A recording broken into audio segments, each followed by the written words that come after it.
오늘 저는 여러분에게 한 가지 이야기를 드리고 싶습니다. 그리고 오늘 우리가 이야기할 주제는 그가 유배지에서 깨달은 무심이라는 것입니다. 우리가 마음이 흩어지는 이유도 이 안에 모두 있습니다. 무심이란 마음이 없다는 뜻이 아닙니다. 오히려 그것은 불필요한 집착과 걱정을 내려놓고 지금 이 순간에만 집중하는 깊은 마음의 상태입니다.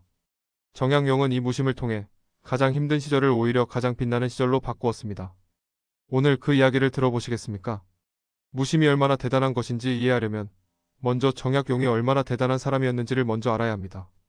정약용은 1762년 지금의 경기도 남양주 두물머리에서 태어났습니다. 두물머리라는 곳은 남한강과 북한강이 만나는 곳입니다. 두 강이 하나로 합쳐지는 그 아름다운 곳에서 태어난 사람이었습니다. 정약용은 어린 시절부터 남다른 재능이 있었습니다. 7살에 시를 지었고 10살이 되었을 때 스스로 쓴 글이 자신의 키만큼 높이 쌓였다고 합니다. 그리고 26세 아직 28. 나이에 조선의 가장 어려운 시험인 대과에서 2등으로 합격하여 벼슬길에 나아가었습니다. 수원 화성을 만드는 일에도 정약용이 참여했고 거중기라는 신기한 기계를 만들어 무거운 돌을 들어 올리는 것을 보는 사람들이 놀라는 장면이 기록되어 있습니다.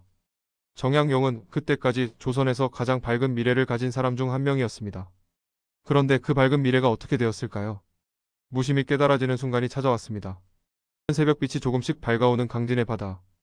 여러분, 그런데 놀라운 일이 일어났습니다.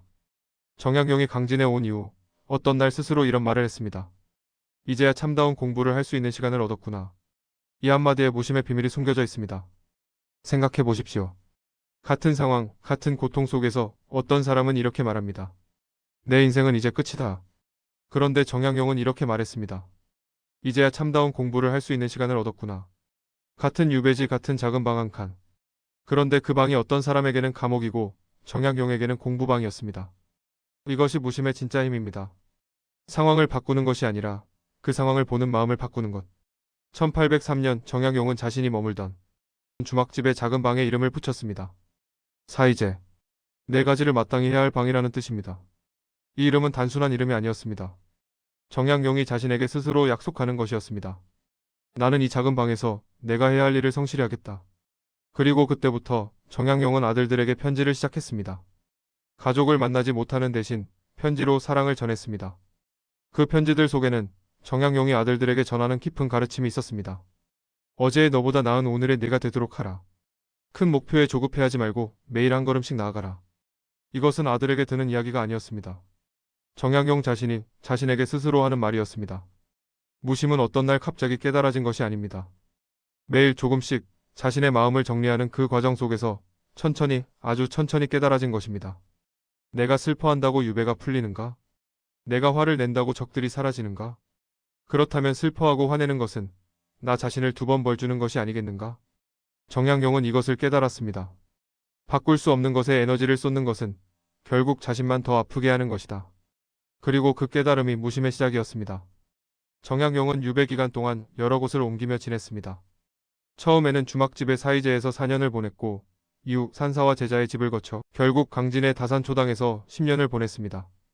그리고 그 10년 동안 무심히 만들어낸 놀라운 3가지 이야기가 있습니다. 첫 번째 이야기, 제자들과의 관계. 강진에 처음 왔을 때 마을 사람들은 정약용을 냉혹하게 대했습니다. 그러나 정약용은 그에 대해 화를 내지 않았습니다. 무심으로 그냥 자신의 일을 했습니다. 학문을 연구하고 글을 썼습니다. 그리고 그 학문의 깊이가 마을에 퍼져나가면서 마을의 아전들이 자신의 자녀들을 정약용에게 가르쳐달라고 부탁하기 시작했습니다. 처음에는 죄인을 싫어하던 사람들이 이제 스승을 따르는 사람들이 되었습니다. 이것이 무심의 힘입니다. 원한이 아니라 행동으로 답하는 것. 두 번째 이야기, 전염병과 정약용. 유배 기간 중 어떤 해 강진 마을에 전염병이 돌았습니다. 마을 사람들은 두려워하며 집 안에 숨었습니다. 그런데 정약용은 직접 환자들을 찾아다니며 치료했습니다. 제자들이 걱정했습니다. 스승님, 혹시 스승님이 그 병에 걸리시면 어떻게 하시겠습니까? 그때 정약용은 이렇게 답했습니다. 걱정하면 병에 안 걸리는가? 걱정할 시간에 한 사람이라도 더 살리는 것이 낫다. 걱정은 결과를 바꾸지 못합니다. 그리고 정약용은 그것을 알고 있었습니다. 그리고 그 깨달음 위에서 자신의 몸을 두려워하지 않고 옳은 일을 한 것입니다. 무심은 단순히 그냥 살아간다는 것이 아닙니다. 정약용의 무심은 감정의 소용돌이 속에서도 자신이 해야 할 일에 집중하는 힘이었습니다. 억울하지만 글을 쓴다.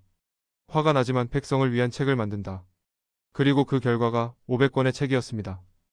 여러분, 무심에는 놀라운 역설이 있습니다. 이기려 하지 않아야 이긴다. 정약용은 유배지에서 명예를 구하지 않았습니다. 그저 자신이 옳다고 믿는 일만 했습니다. 그런데 그의 명성은 점점 퍼져나가었습니다. 멀리서 제자들이 찾아왔고 그의 책은 몰래 필사되어 전국으로 퍼졌습니다. 인정받으려 했던 적이 없는데 오히려 가장 많은 인정을 받은 것입니다. 그리고 또 하나의 역설. 성공하려 했던 시절에는 오히려 성공이 작았습니다. 실패자로 낙인 찍힌 유배 중에 가장 큰 업적을 남긴 것입니다. 여러분, 우리의 삶에서도 이런 일이 있습니다. 아마 여러분 중에도 어떤 일에 너무 집착하다가 오히려 더 힘들어진 경험이 있으실 겁니다. 결과에 너무 조급해서 과정을 즐기지 못했던 경험. 남과 비교하다가 내가 가진 것을 잊었던 경험. 정약용은 우리에게 이것을 말하고 있습니다. 지금 눈앞의 것만큼 즐거운 것은 없다. 과거는 이미 지나갔고 미래는 아직 오지 않았습니다. 우리에게 있는 것은 오직 지금 이 순간뿐입니다. 18년 만에 고향으로 돌아온 그는 이렇게 말했습니다. 나는 아무것도 잃지 않았다. 그리고 그 말은 거짓말이 아니었습니다. 18년 동안 쓴 500권의 책, 그리고 그 책이 만들어낸 수많은 제자들, 그리고 백성들의 마음속에 남은 그의 이름. 그것이 무심이 주는 진정한 선물입니다. 무심은 포기가 아닙니다. 무심은 냉담함이 아닙니다. 무심은 지금 이 순간에만 집중하는 가장 깊은 마음입니다. 정약용이 우리에게 남긴 말. 버려야 얻는다. 멈추지 않아야 간다. 그리고 무심해야 이긴다. 여러분, 작은 것 하나만 실천해 보시는 것은 어떨까요? 지금 이 순간 걱정하는 것 하나를 내려놓고 눈앞에 있는 것을 즐겨보시는 것. 그것이 정약용이 우리에게 남긴 가장 큰 선물입니다. 감사합니다.